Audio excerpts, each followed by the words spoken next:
یا ایھا الذین آمنوا لا تلھکم اموالکم ولا اولادکم عن ذکر اللہ ومن یفعل ذلک فاولئک هم الخاسرون۔ دل کو غفلت میں مت آنے دو، دل غافل ہوگا شیطان کا ڈیرا بن جائے گا۔ وہ دوام ذکر میں، البتہ یہ ذہن میں رکھیے کہ دوام ذکر کا ذریعہ کیا ہے، اس میں مغالتے ہیں لوگوں کو۔ جو سب سے بڑا ذکر ہے اس کو بھولے ہوئے ہیں، اور جو تیسرے چوتھے نمبر کا ذکر ہے اس کو سمجھ بیٹھے ہیں کہ بس یہی ذکر ہے۔ سب سے بڑا ذکر، مجسم ذکر قرآن ہے۔ الذکر انا نحن نزلنا الذکر وانا له لحافظون۔ وہ الذکر کون سا ہے؟ قرآن۔ اسی کو فرمایا، میں نے وہ آیت سنائی تھی کہ لوگ تنزیہ کہتے تھے، یا ایھا الذی نزل علیہ الذکر انک لمجنون۔ حضور سے مخاطب ہوا کہتے ہیں فلاں جس کے اوپر کے اس کے خیال کے مطابق ذکر نازل ہوا ہے، ہم تو تمہیں پاگل سمجھتے ہیں۔ وہاں بھی لفظ کیا ہے؟ الذکر۔ تو معلوم کیا ہوا؟ انا انزلنا الیک الذکر لتبین للناس ما نزل الیہم۔ یہ الذکر ہے کہ اس سے بڑا ذکر کوئی نہیں۔ تلاوت قرآن، تدبر قرآن، غور و فکر قرآن کا، قرآن کو یاد کرنا۔ اس پر میرا کتاب جو ہے مسلمانوں پر قرآن مجید کے حقوق، اب تو یہاں شاید کوئی کتاب موجود نہیں رہی ہے، بہرحال اگر آپ کو ضرورت ہوتی ہے پاکستان سے منگا لیتے ہیں ہر شے، ہم نے پڑھی ہے، انشاءاللہ آ جائے گی چیز۔ نمبر 2 ذکر کیا ہے؟ اقیم الصلاۃ لذکری، نماز کو قائم کرو میری یاد کے لیے۔ یہ ذریعہ ذکر میں، وہ تو ہے ہی مجسم ذکر، اور یہ ذریعہ ذکر میں سب سے اہم ہے۔ یہ عملی ذکر بھی ہو رہا ہے اور قولی بھی ہو رہا ہے۔ سورہ فاتحہ پڑھی آپ نے، قرآن شریف کی کچھ آیات پڑھی، پھر رکوع کیا۔ یہ رکوع جو ہے یہ آپ کا عملی ذکر ہے کہ آپ نے اپنے وجود سے اللہ کی عظمت کو تسلیم کیا۔ پھر آپ سجدے میں گرے، یہ آپ کا عملی ذکر ہے کہ اپنے وجود سے آپ نے اللہ کی عظمت کو اور تسلیم کیا۔ تیسری چیز ہے مسنون دعائیں اور مسنون اذکار جو حضور سے ثابت ہے۔ ہمارے ہاں کیا ہو گیا؟ مجھے فلاں بزرگ نے یہ چیز بتائی ہے، وہ تو پڑھتے چلے جا رہے ہیں، نہ قرآن سے دلچسپی، نہ اذکار مسنونہ سے دلچسپی، ادعیہ معصورہ۔ آپ غور کریں گے کہ زندگی کے ہر عمل کے لیے حضور کی دعا موجود ہے۔ صبح اٹھے دعا ہے، آنکھ کھلتے بیت الخلاء میں داخل ہونے لگے دعا ہے، نکلے دعا ہے، وضو کرنے بیٹھے دعا ہے، فارغ ہوئے دعا ہے، مسجد کے لیے گھر سے نکلے دعا ہے، مسجد میں داخل ہوئے دعا ہے۔ مسجد میں تو ہے ہی ذکر، نماز ہے، تلاوت ہے، باہر نکلے دعا ہے، گھر میں داخل ہونے لگے پھر دعا ہے، سواری پر سوار ہو رہے ہیں دعا ہے، اتر رہے ہیں دعا ہے، شیشہ دیکھ رہے ہیں دعا ہے، کپڑے پہن رہے ہیں دعا۔ زندگی کا کوئی عمل نہیں یہاں تک کہ جو تعلق زر و شو ہے، جس کو کہ خالص حیوانی بات سمجھا جائے گا، اس کے لیے بھی دعا ہے۔ غفلت میں وہ کام بھی نہیں کرتا، سمجھ رہے آپ؟ اب آپ غور کیجئے، اس میں کوئی اضافی وقت نہیں لگا، کوئی اضافی پوسچر اختیار نہیں کیا آپ نے، یوں بیٹھو، اس طرح بیٹھو، یوں کرو، کوئی آپ کا وقت اضافی نہیں لگا۔ جو کام کر رہے ہیں اور آپ اللہ کو یاد کر رہے ہیں، اور وہ اللہ کی یاد اس کام کی مناسبت سے ہے۔ ان ادعیہ معصورہ سے 2 تعلق جڑ گئے انسان کے۔ دعا کس سے کر رہے ہیں؟ اللہ سے، جڑا کہ نہیں؟ اور یہ الفاظ کس کے ہیں؟ محمد رسول اللہ کے۔ تو آپ کے 2 تعلق جڑ گئے۔ آپ اپنی جی سے گھڑ کر دعا مانگیں گے تو پہلا تعلق ہو جائے گا، دوسرا نہیں ہوگا۔ بہتر سے بہتر دعا مانگ لیں آپ، لیکن حضور سے جو معصور اور مسنون الفاظ جب آپ زبان سے نکالتے ہیں تو آپ کا تعلق اللہ سے بھی ہوا بذریعہ دعا، اور وہ الفاظ چونکہ حضور کے ہیں صلی اللہ علیہ وسلم تو حضور کے ساتھ ہوا۔ یہ تیسرا درجہ۔ چوتھے درجے میں میں مانتا ہوں کہ ایک ہوتی ہے خاص کسی شخص کے امراض کی تشخیص کرنے کے بعد تجویز۔ کوئی اگر طبیب ہے، ماہر طبیب روحانی، وہ آپ کو دیکھے گا تو اندازہ لگائے گا کہ آپ میں کیا کمی ہے، اس کے مطابق آپ کو ذکر بتائے گا۔ بھئی فلاں آیت کا مراقبہ کیا کرو، کسی میں بزدلی ہوتی ہے، کسی میں مال کی محبت زیادہ ہوتی ہے، کسی میں توکل کی کمی ہے، کسی میں شہرت کی خواہش ہے، نمایاں ہونے کا جذبہ ہے، کسی میں تکبر ہے، سب کا ایک سا برس تو نہیں ہوتا۔ تو یہ در حقیقت اندھے کی لاٹھی سے نہیں چلنے والی بات، یہ تو ماہر کی کا کام ہے کہ وہ تجویز کرے کہ تمہارے لیے خاص طور پر ذکر ہے۔ در حقیقت ہمارے جو یہ سلسلے تھے سلوک کے، بڑے ماہر ہوتے تھے، یہ لوگ بڑے ماہر اطباء تھے۔ یہ جو علم نفسیات ہے اس کے ہمارے صوفیاء سے بڑھ کر کبھی کوئی عالم گزرا ہی نہیں دنیا میں۔ فرائیڈ کیا ہے اور ایڈلر کیا ہے اور یونگ کیا ہے، بچے ہیں ہمارے صوفیاء کرام نے جس طرح انسان کی نفسیات کو سمجھا اور وہ ان کی مناسبت سے تجویز کرتے تھے۔ لیکن اس کو رکھا جائے گا چوتھے نمبر پر، جیسے مولانا احمد علی صاحب فرمایا کرتے ہیں بھائی اس آیت کا مراقبہ کیا کرو۔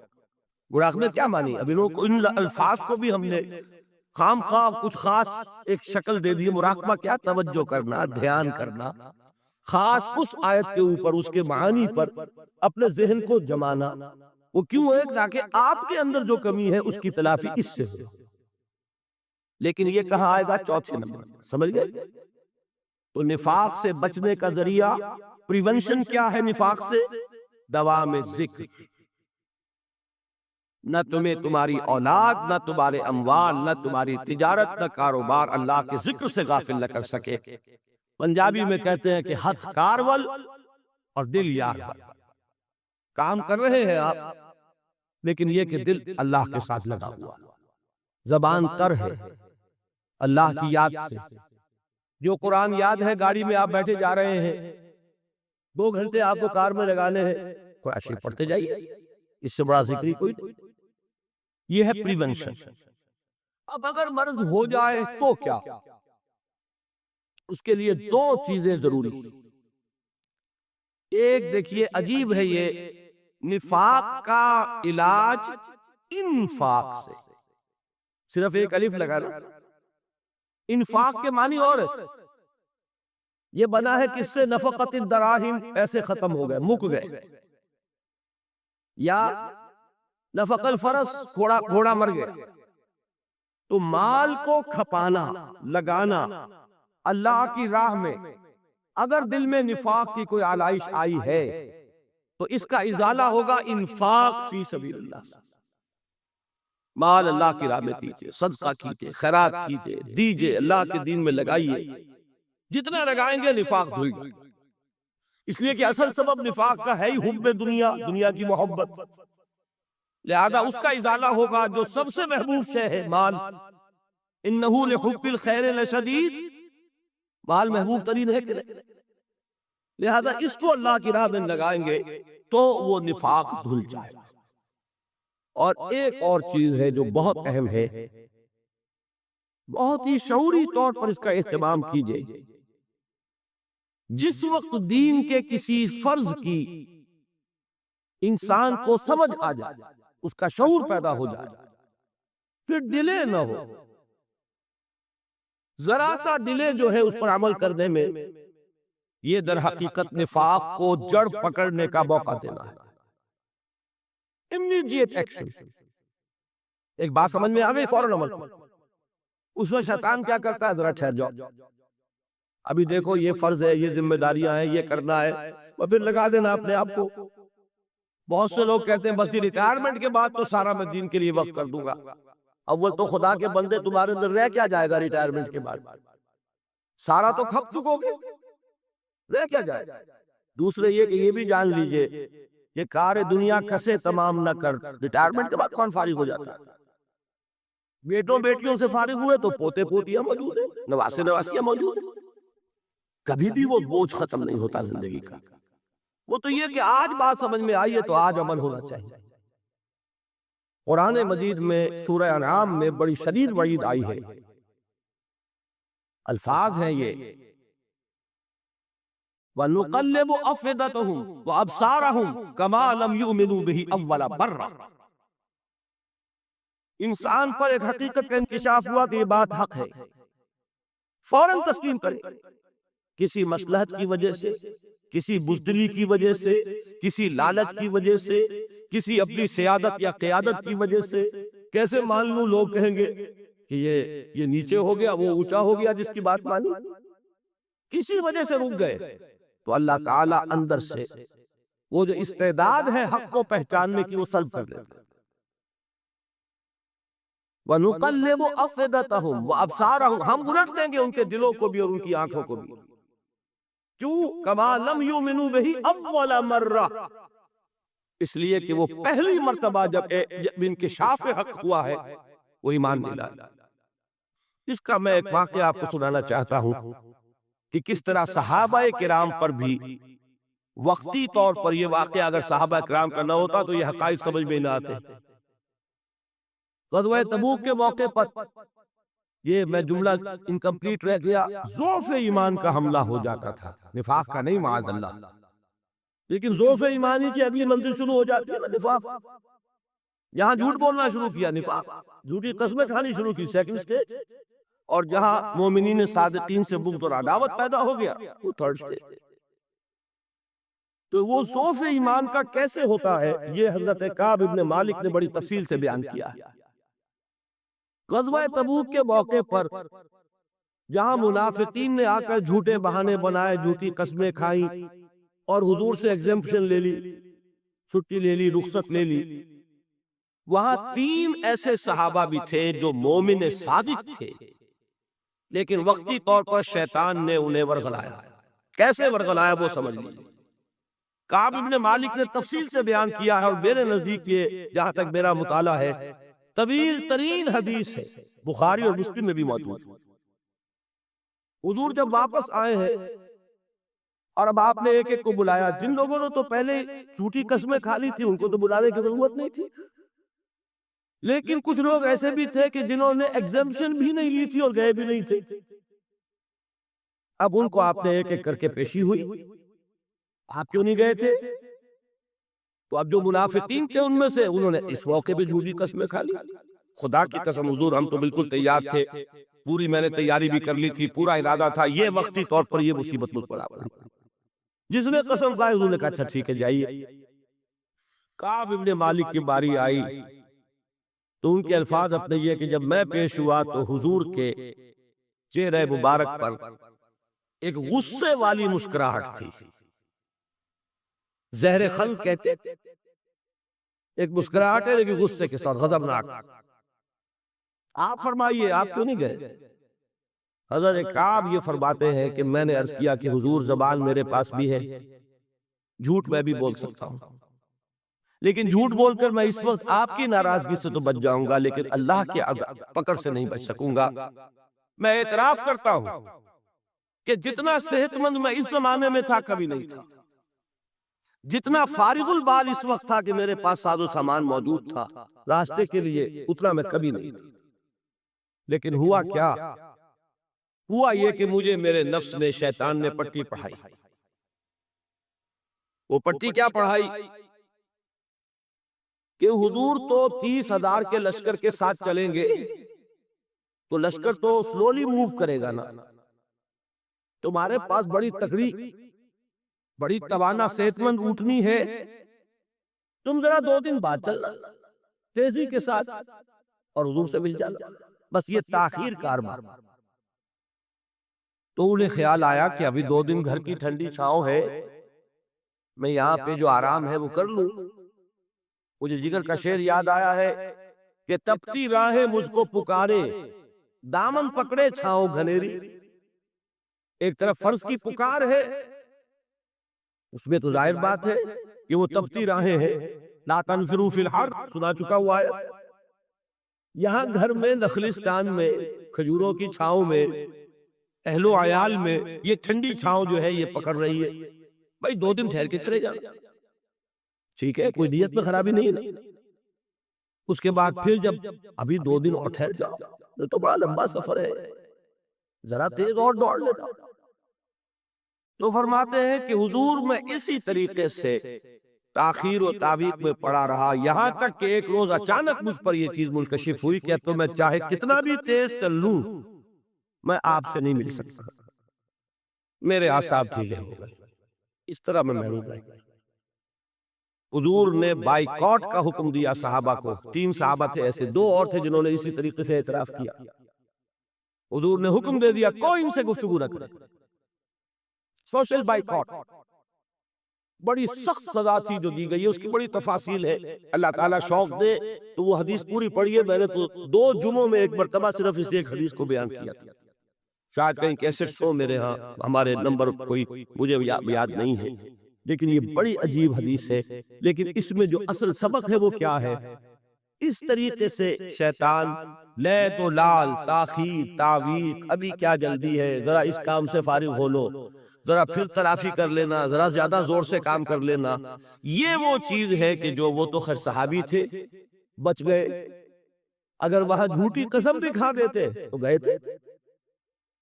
یہ تو اتنا ہی ہے نا، مردی و نامردی قدم فاصلہ دارت. اس میں تو یہی ہے کہ ذرا ایک جھوٹی قسم کھا دیتے، جھوٹے بہانہ بنا دیتے تو اب ضعف ایمان نہ رہتا، وہ نفاق کی طرف شروع ہو جاتا. وہ اللہ تعالیٰ نے ان کو بچایا. لیکن یہ کہ ہم کیسے بچیں گے اگر ہم نے یہ روش اختیار کی؟ لہذا 3 کام. دوام ذکر نمبر 1، اس کی میں شرح کر چکا ہوں. 4 اذکار یاد کر لیجئے گا ان کو، ورنہ کیا فائدہ. نمبر 2، انفاق فی سبیل اللہ، نفاق کا علاج انفاق. نمبر 3، یہ عادت اپنے اندر پیدا کیجئے شعوری طور پر کہ جب ایک حقیقت واضح ہو جائے فوراً اعتراف. یہاں بھی بات ٹھیک ہے آپ. جب ایک فرض کا احساس ہو جائے فوراً اس کی ادائیگی کے لیے آغاز. تاخیر و تعویق ہے کہ جس سے پھر نفاق کو موقع ملتا ہے.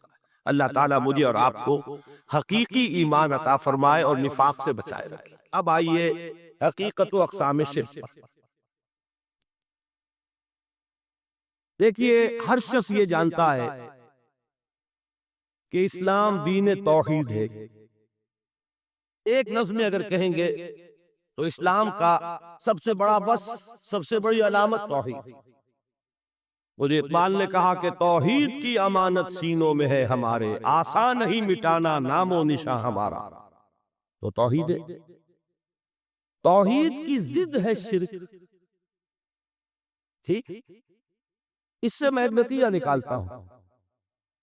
کوئی مسلمان جان بوجھ کر مشرک نہیں ہو سکتا. یہ میرا نتیجہ ہے. جان بوجھ کر مشرک نہیں ہو سکتا.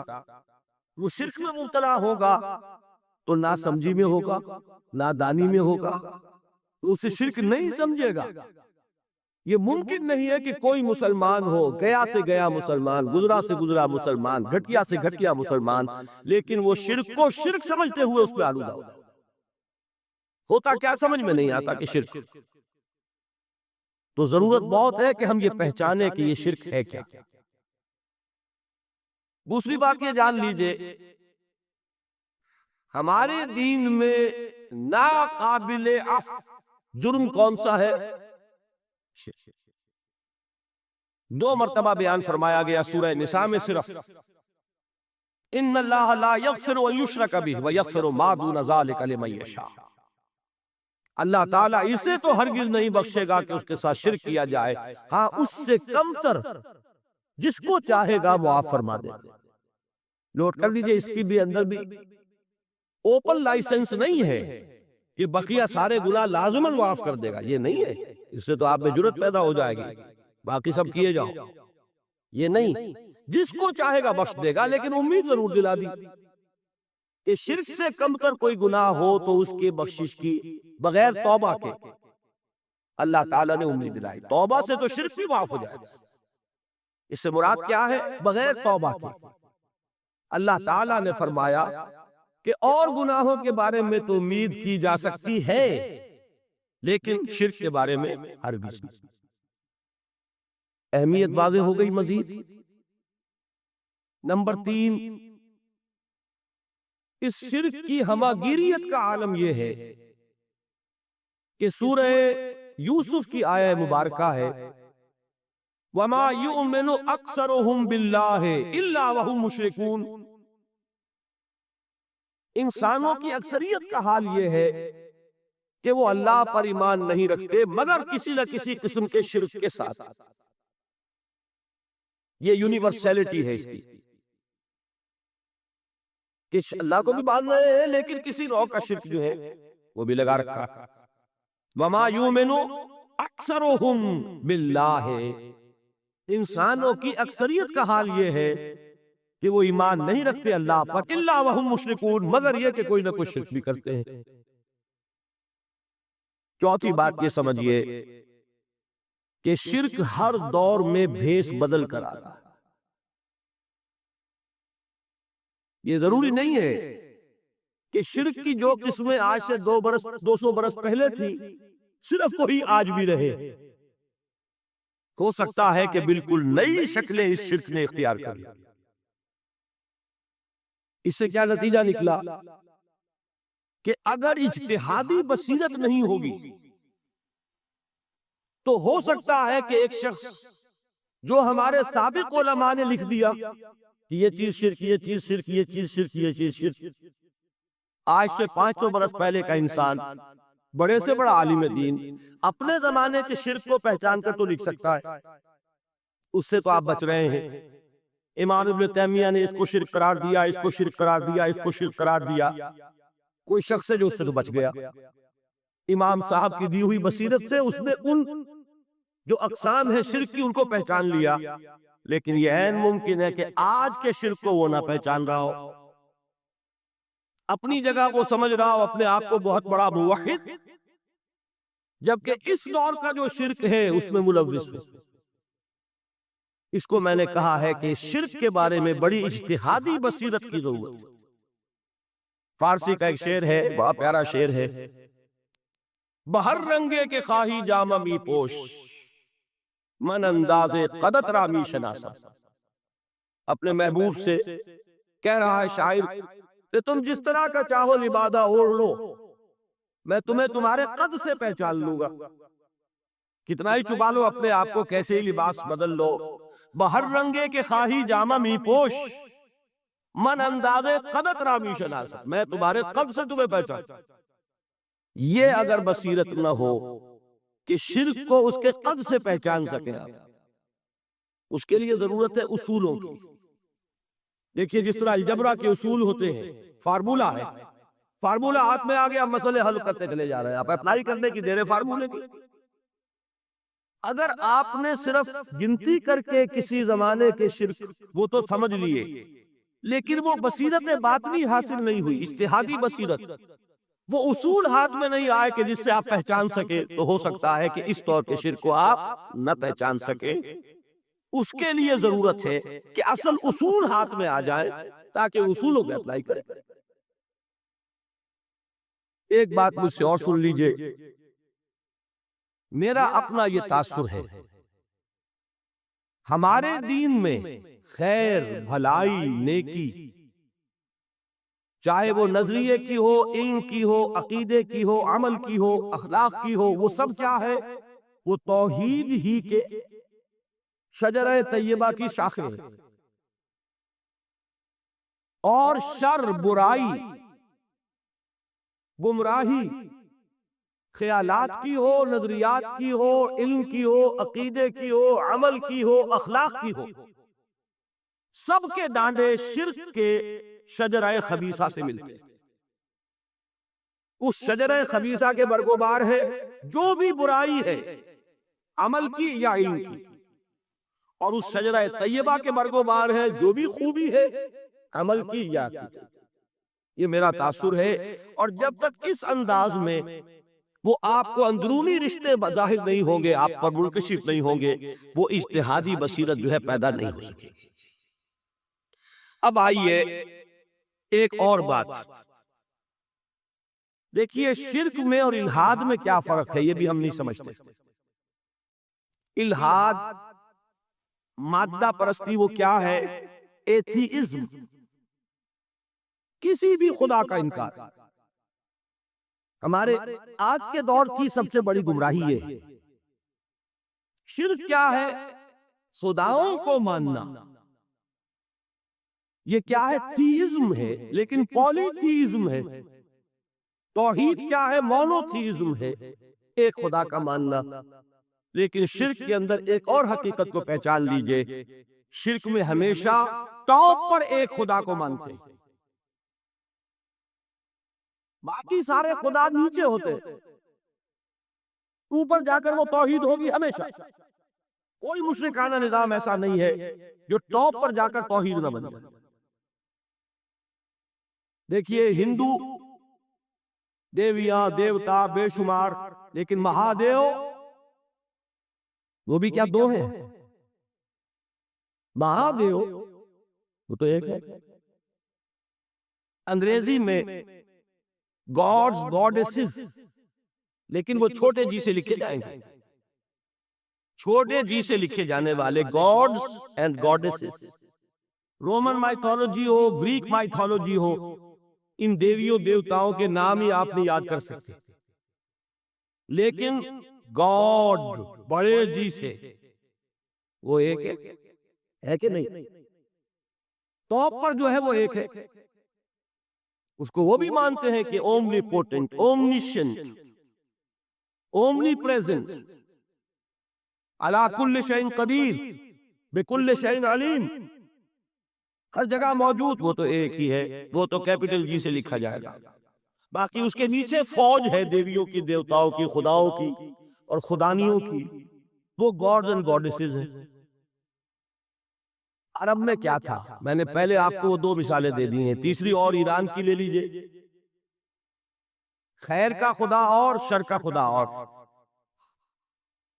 ایک یزدہ ایک اہرمن، ٹھیک، سنویت ہو گئی نا، دو خداؤں کو مانا، لیکن وہی ہے جو خدائے خدائے گاں، خداؤں کا خدا، اس کو ایک ہی مانتے ہیں۔